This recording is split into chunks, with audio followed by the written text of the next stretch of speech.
Welcome to ஆல்வி நலெக்ஸ் garden channel. உங்கள் மங்களம் பேசுகிறேன். இன்றைக்கி நம்ம என்ன பார்க்க போகிறோம் அப்படின்னா, இன்றைக்கி நம்ம குக்கரில் சாதம் எப்படி வைப்பது அப்படிங்கிறத பார்க்க போகிறோம். நிறைய பேருக்கு குக்கரில் சாதம் வைக்கிறதுக்கு தண்ணி அளவு வைக்கிறது தான், எவ்வளோ வைக்கிறது, என்ன வைக்கிறது அப்படிங்கிறது தெரியாமல் கன்ஃபியூஷன் ஆவாங்க. குக்கரில் சாதம் அரிசி பொல பொலன்னு ஒட்டாமல் வடித்த மாதிரி சாதம் வடித்த மாதிரி உதிரியாக எடுக்கணும் அப்படின்னா, அதுக்கு நம்ம குக்கரில் அழகு போல் செய்யலாம். அது நம்ம வைக்கக்கூடிய தண்ணியினோட அளவு தான் இருக்குது. எந்த அளவில் நம்ம தண்ணி வைக்கிறோமோ அந்த அளவுக்கு நம்மளோட சாப்பாடு உதிரியாக வரும். அதை பற்றி தான் நான் இப்போ சொல்ல போகிறேன். இப்போது நான் குக்கரில் சாதம் வைக்க போகிறேன். நாங்கள் 2 பேர் இருக்கிறோம். எங்கள் 2 பேருக்கு இது ஒரு 3/4 டம்ளர் அரிசி எடுத்துருக்கிறேன். இந்த 3/4 டம்ளர் அரிசி போதும் எங்கள் 2 பேரோட சாப்பாடு இதுக்கு. இந்த 3/4 டம்ளர் அரிசிக்கு எவ்வளோ தண்ணி வைக்கிறது? குக்கர் கொஞ்சம் பெரிய குக்கர் தான் வச்சுருக்கிறேன். எங்கள் 2 பேர் அளவுக்கு சின்ன குக்கரு கரெக்டாக இருக்கும். ஆனால் சின்ன குக்கர் என்கிட்ட இல்லாததுனால இந்த பெரிய சைஸ் குக்கரில் ஒரு 3/4 டம்ளர் அரிசி வச்சு நான் உங்களுக்கு காட்ட போகிறேன். இப்போது இந்த அரிசியை நான் போட்டிருக்கேன். இதை வாஷ் பண்ணணும். 2 தடவை வாஷ் பண்ணணும். அதை வாஷ் பண்ணுறது, இந்த அரிசியை நம்ம 2 தடவை வாஷ் பண்ணிக்குவோம்.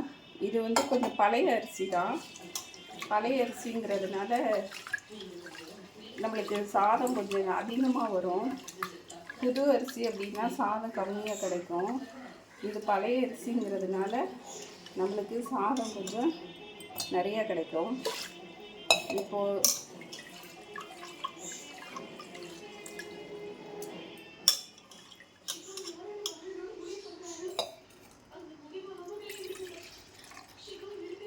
கழுவிக்கிட்டு இருக்கிறோம். நம்ம அரிசியை கழுவிக்கிட்டு இருக்கோம். ஒரு தடவை கழுவி இருக்கிறோம்.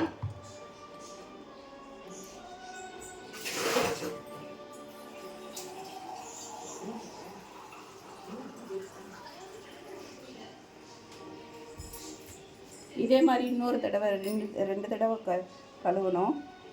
2 தடவை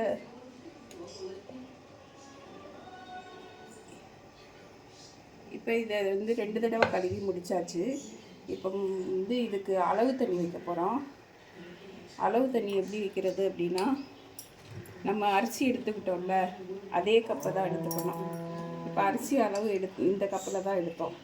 இதே கப்பில் தான் நம்ம தண்ணி அளவு வைக்கணும். இந்த அளவு மெஷர்மெண்ட் வைக்கிறதுல தான் நம்ம சாதம் உதிரியாக வர்றது இருக்குது. அதனால இதை கவனமாக கவனிச்சுக்கோங்க பார்க்குறவங்க.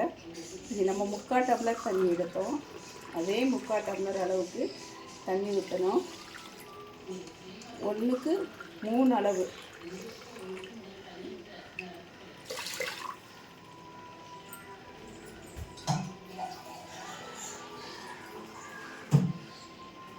முக்கால் டம்ளர் அரிசி தண்ணிக்கு 3/4 டம்ளர் அரிசி தண்ணி வச்சு 3 3/4 டம்ளர் ஊற்றிருக்கிறேன். நான் எப்பயுமே நான் 1க்கு 3 அளவு தான் சாப்பாடு வைப்பேன்.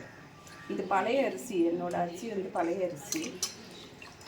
பழைய அரிசிக்கு 3 டம்ளர் வச்சாதான் கரெக்டாக வரும். 1க்கு 3 அளவு மனசுக்குள்ள வச்சுக்கோங்க. புது அரிசியாக இருந்ததுன்னா 1க்கு 2.5 வச்சாலே போதுமானது. இது பழைய அரிசிங்கிறதுனால 1க்கு 3 வச்சு நான் தண்ணி அளவு வச்சுருக்கிறேன். இனி அவ்வளோதான். இனி குக்கரை மூடிட வேண்டியதான். வேணும்னா உப்பு போட்டுக்கலாம். இப்போ எனக்கு உப்பு போடணும்னு அவசியம் இல்லை. நான் வெறும் சாதமாக தான் வடிக்க போகிறேன். உப்பு இல்லாத சாதமாக தான் வடிக்க போகிறேன். உப்பு போடணுங்கிறவங்க இந்த டைமில் உப்பும் போட்டுக்கணும். உப்பு போட்டு இந்த மாதிரி ஒரு தடவை கலக்கி விட்டுக்கணும். கலக்கி விட்டுட்டு இந்த குக்கர் மூட வேண்டியதான். குக்கர் மூடி ஒரு விசில் வந்தால் போதும். சாப்பாடு ரெடி ஆகிடும். இப்போ நம்ம குக்கரை அடுப்பில் வைப்போம்.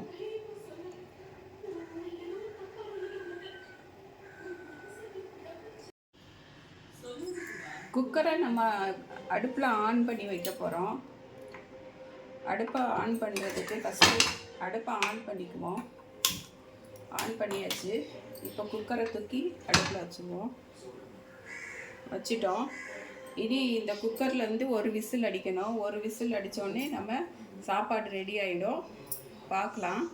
இவ்வளோ தான் குக்கர் சாப்பாடு ரெடி ஆக்குறது.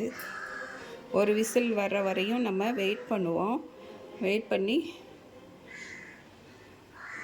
சாதம் பார்த்து எடுப்போம். நம்ம குக்கர் விசில் வரப்போகுது. இப்போ வெயிட் பண்ணிக்கிட்டே இருப்போம். விசில் வந்துடும். ஒரு விசில் அடித்தோடனே நம்ம ஆஃப் பண்ணிடலாம். ஆனால் நம்ம வந்து இதை நான் ஆஃப் பண்ணாமல் வச்சுருக்கேன். ஏன்னா நம்ம வந்து 3/4 டம்ளர் தண்ணி அரிசி தான் வச்சோம். பெரிய குக்கரு 3க்கு 3 தண்ணி ஊற்றினோம். அப்போ தண்ணி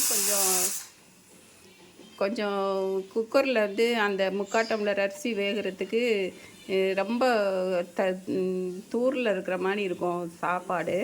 அதனால் கொஞ்சம் கூட 2 விசில் அதிகமாக அடித்ததுனால தப்பு இல்லை.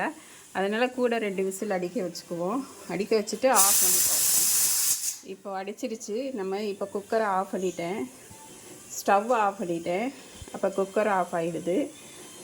இனி வந்து விசில் வெளியில் வரட்டும். இந்த ஆவி பூரா வெளியில் வரட்டும். வெளியே வந்தோடனே நம்ம சாப்பாடை திறந்து பார்க்கலாம்.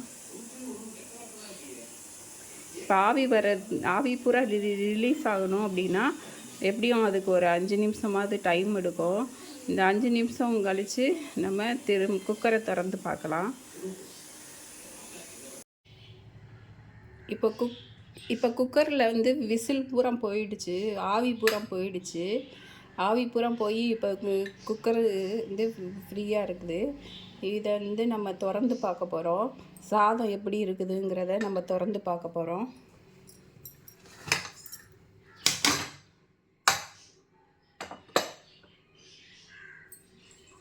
திறந்துட்டோம். சாதம் பாருங்கள் எப்படி இருக்குதுன்னு. தண்ணியே இல்லாமல் சாதம் பொலன்னு நல்லா வந்துருச்சு. இப்போ நம்ம கரண்டி வச்சு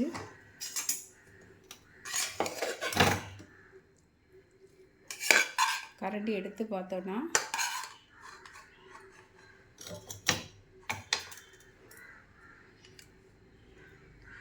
நம்ம இந்த சாதத்தை கரண்டி வச்சு எடுத்தோன்னா ஒவ்வொரு சோறாக விழுகுது பாருங்கள். அந்தளவுக்கு தனித்தனியாக உதிரியாக வந்துருச்சு குக்கரில். இப்படி தான் நம்ம சாப்பாட்டில் வடித்தோன்னாலும் சட்டியில் வடித்தோன்னாலும் சாதம் இப்படி தான் இருக்கும். உதிரியாக இருக்கும்.